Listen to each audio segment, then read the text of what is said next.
नमस्कार, मुकाबला में आपका स्वागत है। अप्रैल और मई के शुरुआती पीरियड में जो माहौल था देश में, उसको कोई भूल नहीं सकता, और जिस पर बीती है वो तो बिल्कुल नहीं भूल सकते। राजनीतिक दल तमाम कोशिश कर लें कि आगे की देखो, आगे की तो देखेंगे, लोग अपने आप देख लेंगे, लेकिन जिस पर जो बीती है, 9 दिल का नर्क जो दिल्ली ने सहा, वो सब लोग कैसे भुला देंगे। लेकिन इसमें सबसे बड़ी सवाल ये है कि हमने पहली लहर जो है उसकी चुनौती को समझते हुए कुछ एक्शन लिए तो मामले बढ़े, लेकिन दूसरी लहर में हम सब ढीले पड़ गए, सरकारें ढीली पड़ गईं और उसका नतीजा हमने देख लिया। अब एक तीसरी लहर इसी तरीके से घातक ना हो, उसकी कितनी तैयारी की है हमने? क्या यह जरूरी सवाल नहीं है? बेड, मेडिकल इंफ्रास्ट्रक्चर, अस्पताल, दवाई, ऑक्सीजन, और इन सबको रोकने या कम करने के लिए एक रामबाण इलाज हमारे पास इस साल की शुरुआत में ही मौजूद हो गया था, और वो था वैक्सीन। तो आइए सबसे पहले आपको वैक्सीन के बारे में बताते हैं, क्योंकि मुख्य रूप से वही हमारी चर्चा रहेगी। एक आपको ग्राफिक दिखाते हैं जिसके माध्यम से हम आपको समझाते हैं कि हम क्या कहना चाह रहे हैं। तो सरकार ने कल अपने लिए एक टारगेट सेट किया कि हम इस साल के अंत तक वैक्सीन लगा देंगे सबको। बहुत ही महत्वाकांक्षी प्रोजेक्ट है। अगर आज की मौजूदा दर के हिसाब से, जो पिछले 2 दिन में थोड़ी सी तेज हुई है, 13-14 लाख प्रतिदिन वैक्सीन से अब हम 29 लाख 30 लाख वैक्सीन प्रतिदिन तक पहुंच गए हैं, ये आज के आंकड़े हैं। इस हिसाब से भी अगर चलते रहे तो हमको सारे लोगों को वैक्सीन लगाते लगाते मार्च 2023 हो जाएगा। तब तक तो नहीं रोक पाएंगे आप तीसरी लहर। इस लहर को रोकने के लिए आपको हिंदुस्तान की आधी आबादी से ज्यादा को वैक्सीन करा देना है अब से कुछ महीनों में। तो अगर सरकार को अपना ही जो लक्ष्य जो उन्होंने तय किया है इस साल के अंत तक वैक्सीन लगाने का, अगर वो लक्ष्य हासिल करना है तो उसके लिए कम से कम 90 से 95 लाख वैक्सीन प्रतिदिन लगानी होगी। अभी हम कहां हैं? 30 लाख। पहुंचना कहां है? 90 से 95 लाख, लगभग 1 करोड़ प्रतिदिन। कर सकते हैं। दरअसल सही बात यह है कि हमारे पास और कोई विकल्प ही नहीं है, करना पड़ेगा। तो आज मुकाबला में हमारा सीधा सवाल होगा ये, तीसरी लहर अगर आई तो क्या हम तैयार हैं? मैं स्वागत करना चाहता हूं हमारे मेहमानों का। प्रियंका चतुर्वेदी हमारे साथ जुड़ गई हैं, सांसद हैं शिवसेना की। प्रियंका जी, आपका बहुत बहुत स्वागत। डॉक्टर अजय कुमार प्रवक्ता हैं कांग्रेस पार्टी के, हमारे साथ जुड़ गए हैं। अजय आलोक प्रवक्ता जनता दल यूनाइटेड के, और प्रकाश चंद शर्मा नेता हैं भारतीय जनता पार्टी के। आप सबका बहुत बहुत स्वागत है। ये बहुत ही महत्वपूर्ण मुद्दा है जिस पर आज हम चर्चा करेंगे। उम्मीद ये रखेंगे कि अगर समस्या भी हम उसका जिक्र करते हैं तो समाधान का भी जिक्र करें, क्योंकि पूरे देश और उसकी जनता अपने राजनेताओं से उम्मीद लगाए बैठी है कि किसी तरीके से हम ये तीसरी लहर ना होने दें।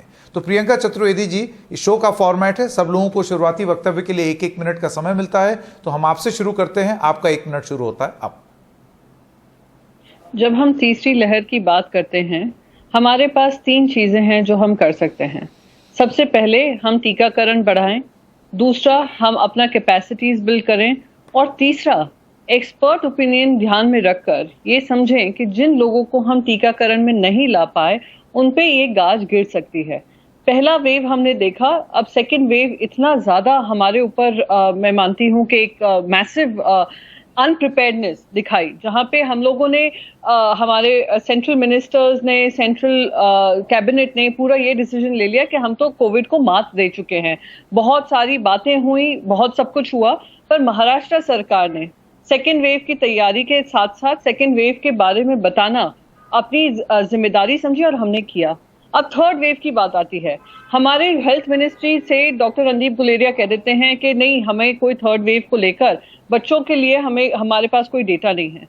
पर देश के सारे विशेषज्ञ कहते हैं, देश ही क्या दुनिया के विशेषज्ञ कहते हैं, ये महिलाओं, I am sorry if I can just take 30 more seconds, जो लोग टीकाकरण में नहीं आएंगे, मैं आपके पास, प्रियंका जी अगर आप मुझे इजाजत दें, मैं आऊंगा घूम करके आपके पास वापस, ताकि आप अपनी ये बात खत्म कर लें। डॉक्टर अजय कुमार, आपका 1 मिनट। देखिए, तीसरा वेव के लिए हमारी सबसे बड़ी चुनौती एक तो वैक्सीनेशन, किस तरह से हम बाकी कंपनीज को जो वैक्सीनेशन प्रोडक्शन में तो उत्पादन में शामिल करें। आपके शो में मैं पहले देख रहा था कि मोकाट के चेयरमैन साहब कुछ बता रहे थे, वाला साहब बता रहे थे कि उनके पास क्षमता है 50 करोड़ वैक्सीन बनाने का। तो सरकार वैसे क्योंकि देश में इतने सारे कंपनियां जो वैक्सीन बना सकते हैं, बनाने की क्षमता है, तो वैसे सब कंपनीज को शामिल करके एक रणनीति सरकार को बनानी चाहिए। तो अभी तो बहुत देर हो चुकी है, लेकिन अभी भी समय। दूसरा कि जो ऑक्सीजन हो, वेंटिलेटर हो, और हाल में एक यूएसएफडीए ने जो एंटीबॉडी कॉकटेल जो अप्रूव किया था, उसकी जो पूरी भरपूर जो है उसके भंडारण और उसका जो व्यवस्था हो जानी चाहिए। ऑक्सीजन, वेंटिलेटर में मैन पावर का ट्रेनिंग, वैक्सीनेशन और एंटीबॉडी कॉकटेल, ये अगर नहीं तो जिस तरह से सेकेंड वेव ऑक्सीजन की किल्लत पड़ी, वेंटिलेटर्स की किल्लत पड़े, जिस तरह बहुत सारे लोगों को ट्रेनिंग नहीं था, तो वो सब देख सकते ये चारों चीजें जी, ये सारी चीज़ों का आपको निवारण कर लेना होगा और बहुत जल्दी। लेकिन एक रामबाण इलाज जो हमारे पास है वो है वैक्सीनेशन का तेज दर। अजय आलोक जी, मैं अब आपके पास आना चाहता हूं।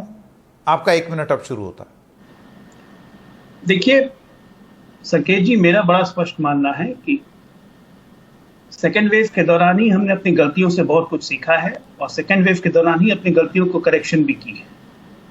और हम चाहें तो जनता के सहयोग से इस थर्ड वेव को टाल भी सकते हैं और थर्ड वेव को रोक भी सकते हैं, लेकिन ये जनता और सरकार सबके पारस्परिक सहयोग से होगा। लेकिन अगर थर्ड वेव आ गई तो सेकेंड वेव की गलतियों से सबक लेते हुए जो हमने सीखा है उसमें और क्या क्या सुदृढ़ीकरण हो सकता है, इस पे ध्यान देना चाहिए, जिसमें निसंदेह सारे पैनलिस्ट मान रहे हैं कि वैक्सीनेशन एक बहुत बड़ा अहम मुद्दा है, जो आपने अपने ओपनिंग स्टेटमेंट में भी कहा, और केंद्र सरकार भी उसके लिए प्रतिबद्ध है। और टीके की उपलब्धता बढ़ने के साथ साथ इसको कैसे हम तेजी से क्रियान्वयन करें, कैसे इसको हम गांव-गांव तक ले जाएं और ज्यादा से ज्यादा लोग, और जैसे कि प्रियंका जी ने बिल्कुल सही कहा कि वैसे टारगेट ग्रुप जिनको हम वैक्सीनेट नहीं कर पाए, जिन पे गाज गिरने की सबसे ज्यादा संभावना है, उनको हम कैसे एक सेलेक्ट ग्रुप कोहोर्ट करके आइडेंटिफाई कर सके ताकि उन पे विशेष ध्यान दिया जा सके। जी शर्मा जी, प्रकाश चंद्र शर्मा जी, नेता भारतीय जनता पार्टी, मैं अब आपके पास आना चाहता हूं। आपका 1 मिनट।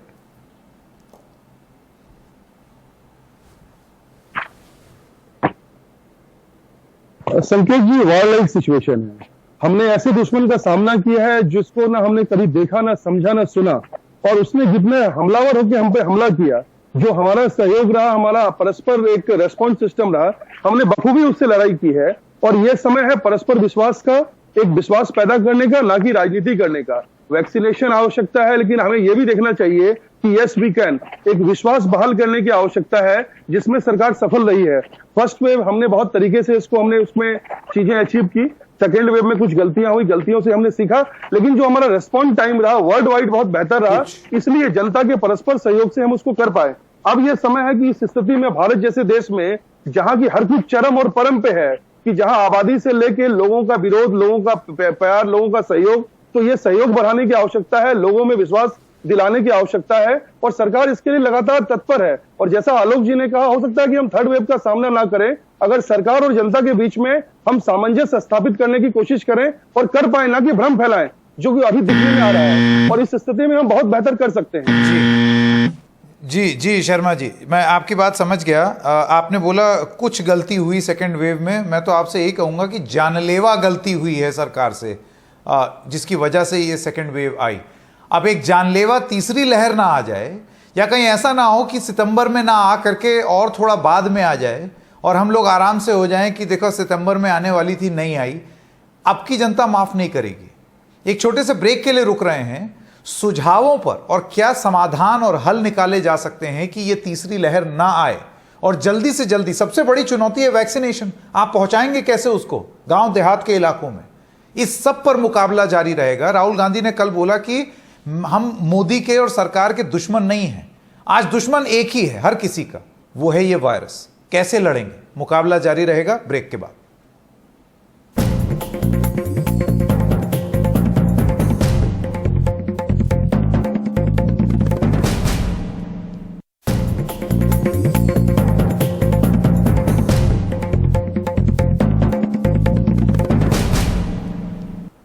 मुकाबला के दूसरे भाग में आपका स्वागत है। अब चलते हैं सीधा चर्चा करने की तीसरी लहर के लिए हम कितने तैयार हैं और वो क्या क्या सीख है जो हम ले सकते हैं इस दूसरी लहर से, वैक्सीनेशन पर खास तौर से।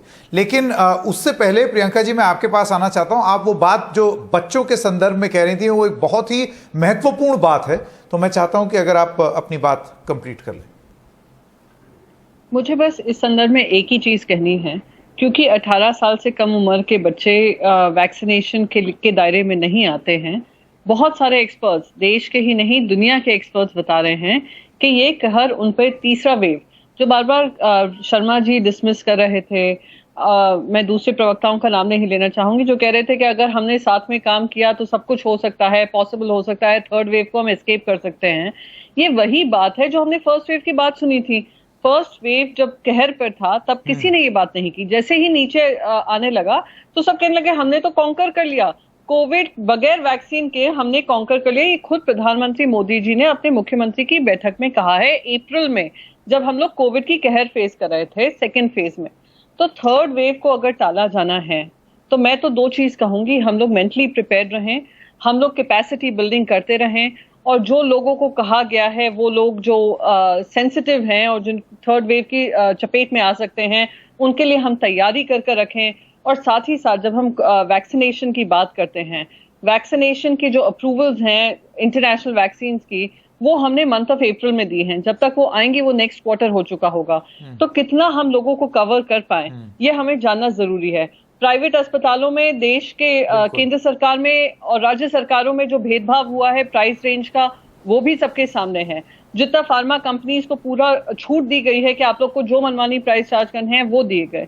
जो प्राथमिकता है किसको वैक्सीन मिलनी चाहिए वो भी मैन्युफैक्चरिंग कंपनीज को दिए गए। ये सब चीजें ध्यान में रखनी है if you really want to be serious about third wave. And I speak, मैं आपको बस एक चीज कहूँ यहाँ पे संकेत जी, मैं यहाँ पे पॉलिटिशियन के रूप में नहीं बोल रही हूँ, मैं यहाँ पर एक कंसर्न सिटीजन ऑफ इंडिया बात कर रही हूँ, और मैं यहाँ पे किसी के ऊपर टीका टिप्पणी नहीं करना चाह रही हूँ। I speak out of concern that we need to be prepared. नहीं, बिल्कुल, आपने जितने मुद्दे आपने उठाए हैं यहाँ पर वो सब चिंता का विषय है और वो बहुत जरूरी है, और इस पर राजनीति ना हो तो ही बेहतर, क्योंकि राजनीति का क्या परिणाम हुआ है वो अभी हमने पिछले 2 महीनों में ही देखा है। मैं शर्मा जी आपके पास आना चाहता हूं, आप मुझे ये बताइए, ये जो आरोप लगेगा सरकार पर, और ये वाजिब नहीं है तो और क्या है, कि हमने मान लिया था कि सब कुछ ठीक है, ऑल इज वेल हो गया है, हम जगह जगह जाकर के स्पीच दे रहे थे कि सब कुछ ठीक हो गया। मुझे याद है जो हेल्थ मिनिस्टर हैं, स्वास्थ्य मंत्री डॉक्टर हर्षवर्धन, उन्होंने हमारे साथ एक इंटरव्यू में ये बोला कि हमें तजुर्बा है पहली वेव का, तो हमें तो बस अपने सिस्टम तैयार करने हैं और हम संभाल लेंगे। कहां संभाल पाए? आपको लगता है ये ओवर कॉन्फिडेंस की वजह से हमने ये नुकसान झेला? और ये छोटी सी गलती नहीं थी जैसे आप बोल रहे थे, जानलेवा गलती कर गए।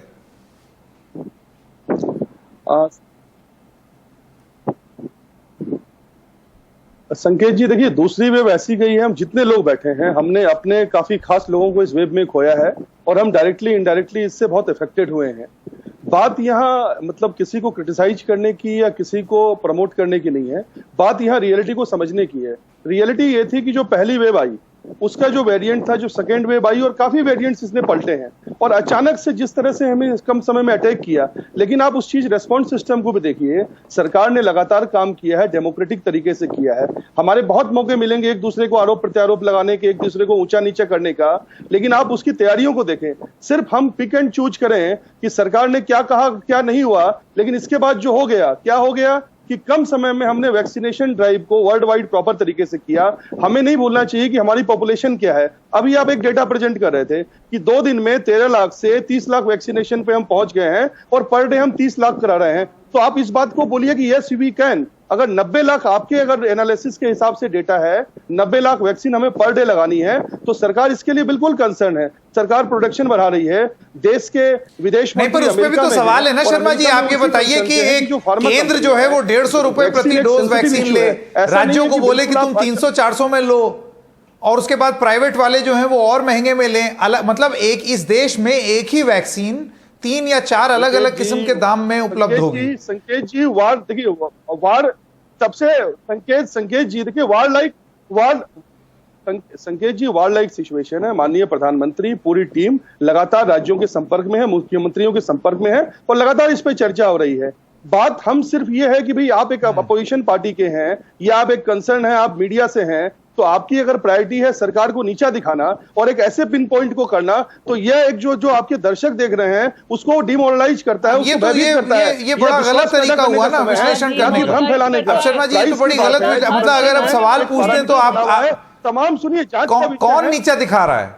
बिल्कुल, हमको तो नहीं लगता कि हम आपको नीचा दिखा रहे हैं, ऐसी तो कोई मंशा भी नहीं है एनडीटीवी की। गलत है आपका सवाल पूछना नीचा दिखाना थोड़ी हुआ। देश की जनता को, सरकार की जनता को आप नहीं, आप सुनिए, देश में वैक्सीनेशन, आप सुनिए दुनिया में कितनी कंट्रीज हैं, उस कंट्री में स्थिति क्या है। आज सेकेंड वेव में जो स्थिति हुई और जितने कम समय में हमने टर्न अराउंड किया, जितने कम समय में हमने इस वेरिएंट का कैपेसिटी बिल्डिंग की, अमेरिका में डेथ रेशियो आपके हिसाब से ज्यादा है। आप अपनी पॉपुलेशन की बात क्यों नहीं करते? हम क्यों नहीं करते कि हमारे यहाँ वेरिएंट्स है, डिफरेंशिएशन है और हर आदमी विरोध में लगा हुआ है, हर आदमी नीचा दिखाने में लगा हुआ है कि लोगों में भ्रम फैलाए, लोगों में अविश्वास पैदा करे। ये देखिए, ये आपका विश्लेषण जो है, ये मैं इसको सटीक नहीं मानता है और उसका सफल परीक्षण हुआ है। कोई सरकार को नीचा दिखाने के लिए, खास तौर से हमारा न्यूज चैनल, तो हमको कोई रुचि नहीं है अपनी सरकार को नीचा दिखाने में, लेकिन हाँ सवाल पूछेंगे, तीखे सवाल पूछेंगे, और अगर आपको सवाल पसंद नहीं आते तो ये दुर्भाग्य वाली बात है, सीधी सी बात। आपसे ये सवाल मैं पूछ रहा हूं, आप कैपेसिटी बिल्डिंग कैसे करेंगे? आप मुझे बताइए, वैक्सीन 90 लाख 1 करोड़ आपको एक दिन में करनी है, आप कैसे पहुंचा पाएंगे लोगों तक? वाली बात है। अब ये सवाल नीचा दिखाना थोड़ी हुआ। ये समय है कि हम वैक्सीन लगाएं।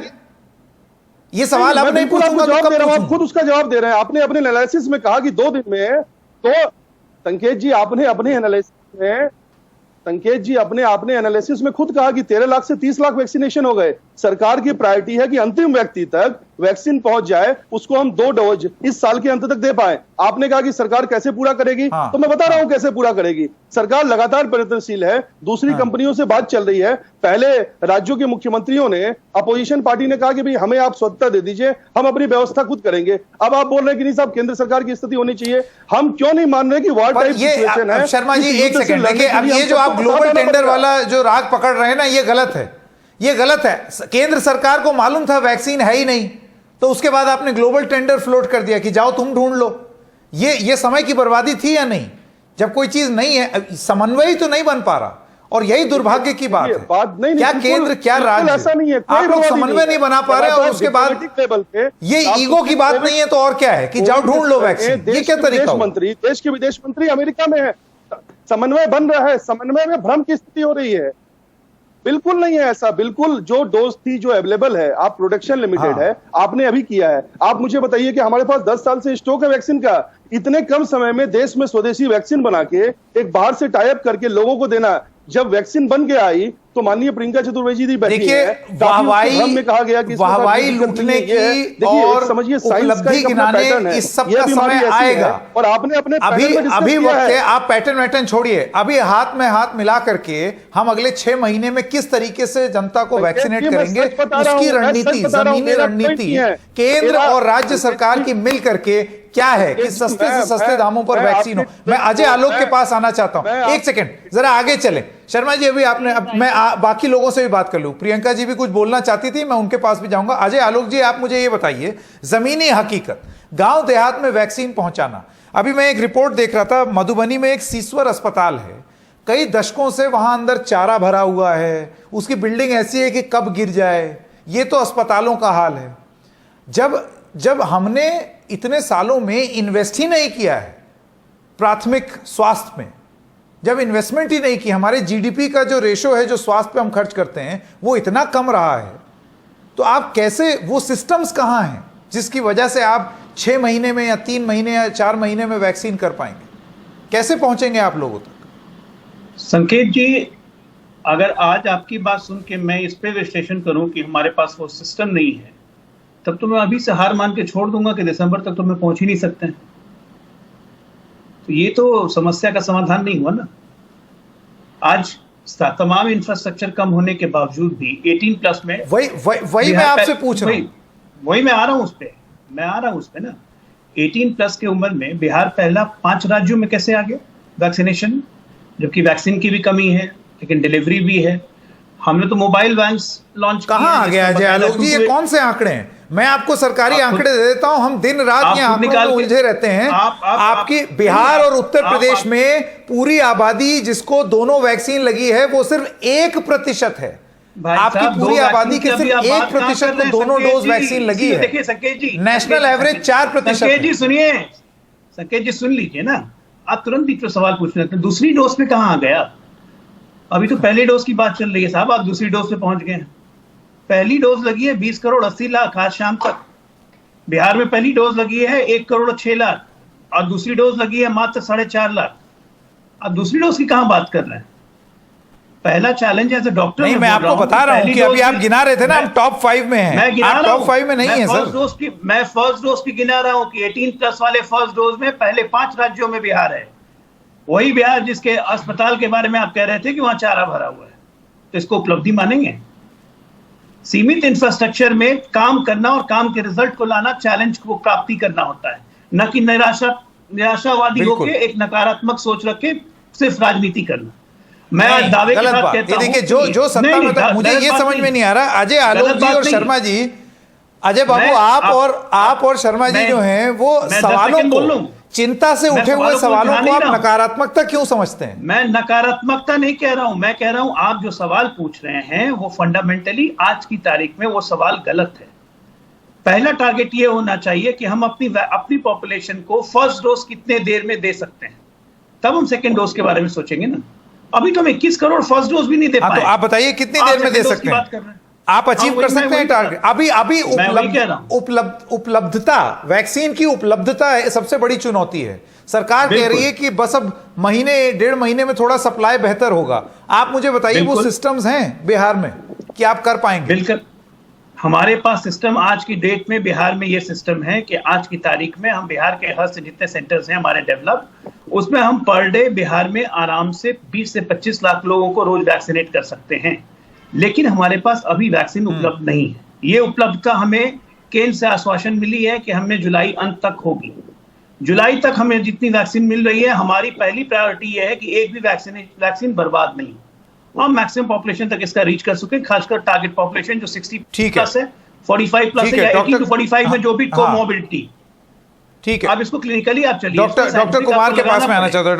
डॉक्टर अजय कुमार, आप मुझे ये बताइए कि एक आरोप जो हमेशा अजय आलोक लगाएंगे या प्रेमचंद शर्मा जी लगाएंगे, उनका ये कहना है कि आप हमेशा नकारात्मक होते हैं, हर समय मायूसी भरी बात करते हैं। आप साथ में आकर के रणनीति बनाइए, राजनीति पीछे छोड़िए।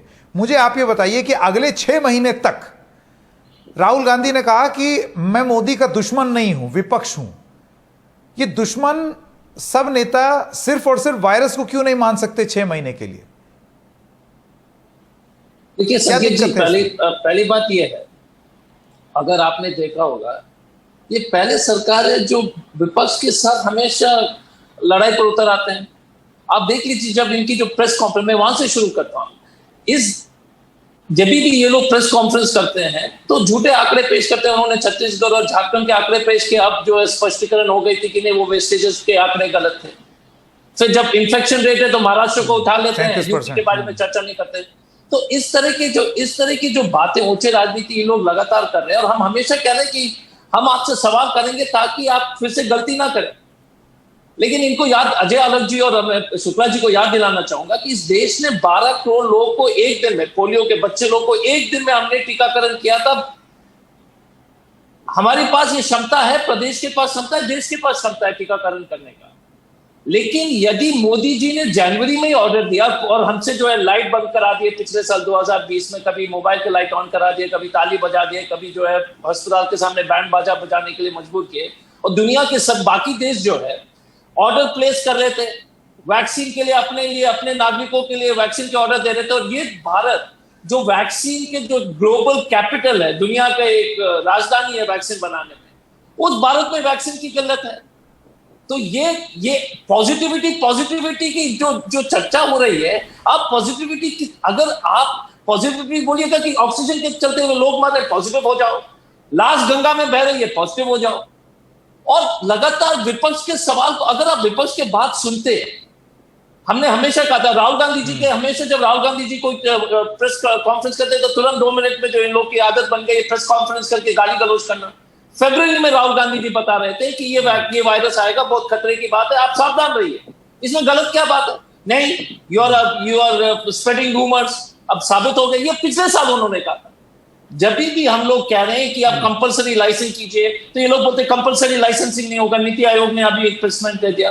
आप ही के शो में वोकाक के चेयरमैन साहब ने कहा कि हम वैक्सीन बना सकते हैं, टेक्नोलॉजी दे दीजिए, क्योंकि हम तो हमारा ये कहना है कि ये जो पॉजिटिविटी वाले, जो कभी आरएसएस के जो चलिए, ये क्योंकि पॉजिटिविटी का जिक्र हो गया है, तो मैं एक बार शर्मा जी आपके पास आऊं। आपने सुन लिया डॉक्टर कुमार का क्या कहना है कि पॉजिटिव एक्शन लाइए, पॉजिटिव टॉक नहीं।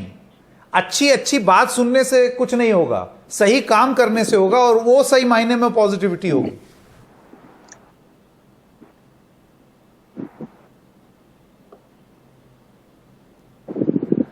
संकेत देखिए, हमें विश्वास बहाल करने की जरूरत है। यस वी कैन, जो कांग्रेस में बिल्कुल नहीं है, और इन्होंने सिर्फ भ्रम की राजनीति करी है, ये आगे भी करेंगे, इनसे उम्मीद भी नहीं है, और इनको हम सीरियसली लेते भी नहीं। ना इनके नेता को देश सीरियसली लेता है, राहुल गांधी जी को, चाहे वो विपक्ष के नेता हो। अभी यहाँ पे वैक्सीन की इतनी बड़ी वार चल रही है, और वो फिजिकली कहाँ प्रेजेंट है, उनके लोग कहाँ प्रेजेंट है, एक का पता नहीं है।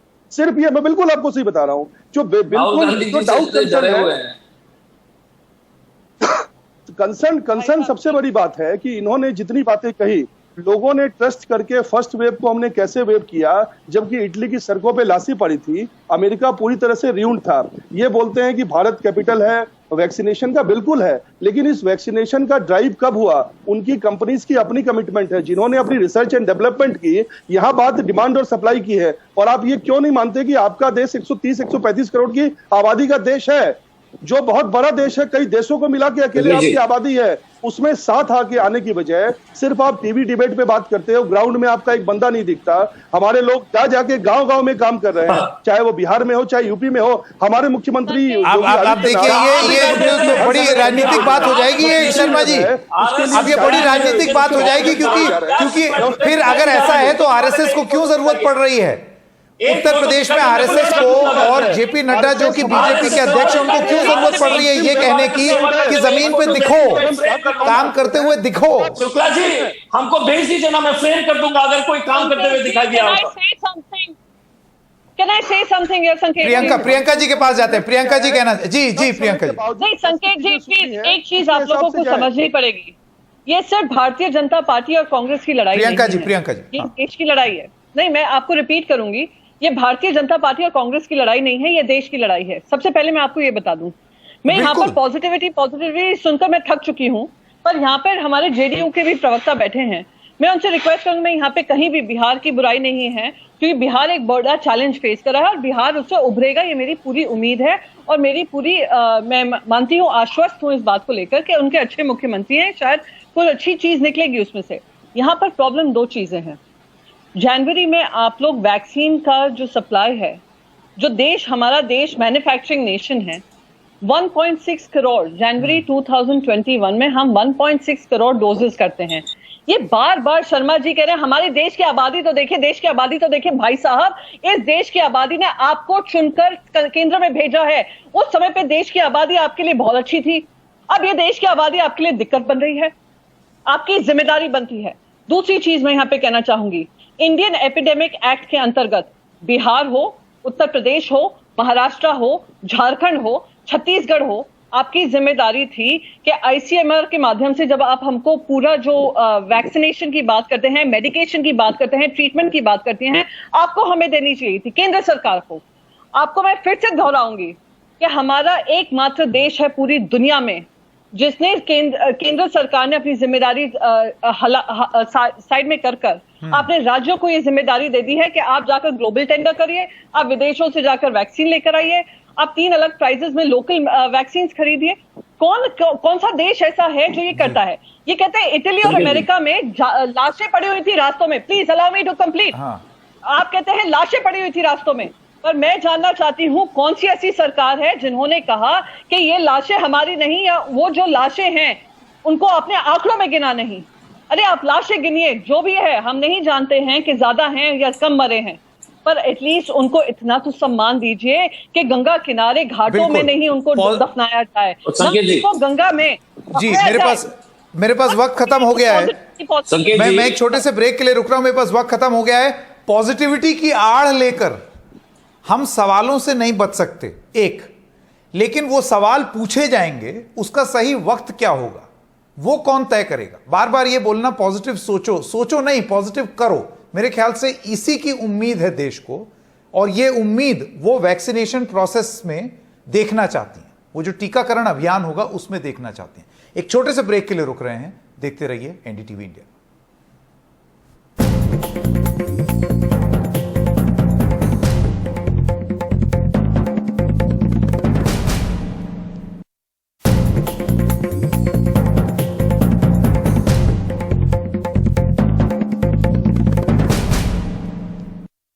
हम तीसरी लहर की बात करते हैं। हमारे पास 3 चीजें हैं जो हम कर सकते हैं। सबसे पहले हम टीकाकरण बढ़ाएं, दूसरा हम अपना कैपेसिटीज बिल्ड करें, और तीसरा एक्सपर्ट ओपिनियन ध्यान में रखकर ये समझें कि जिन लोगों को हम टीकाकरण में नहीं ला पाए उन पे ये गाज गिर सकती है।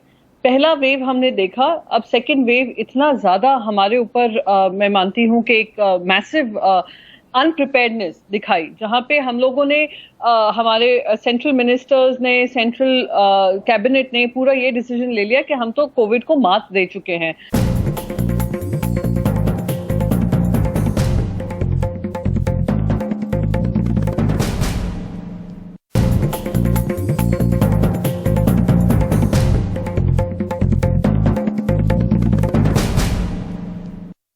हम पिक एंड चूज करें कि सरकार ने क्या कहा क्या नहीं हुआ, लेकिन इसके बाद जो हो गया, क्या हो गया कि कम समय में हमने वैक्सीनेशन ड्राइव को वर्ल्ड वाइड प्रॉपर तरीके से किया। हमें नहीं भूलना चाहिए कि हमारी पॉपुलेशन क्या है। अभी आप एक डेटा प्रेजेंट कर रहे थे कि 2 दिन में 13 लाख से 30 लाख वैक्सीनेशन पे हम पहुंच गए हैं और पर डे हम 30 लाख करा रहे हैं। तो आप इस बात को बोलिए कि यस वी कैन। अगर 90 लाख आपके अगर एनालिसिस के हिसाब से डेटा है, 90 लाख वैक्सीन हमें पर डे लगानी है, तो सरकार इसके लिए बिल्कुल कंसर्न है। सरकार प्रोडक्शन बढ़ा रही है।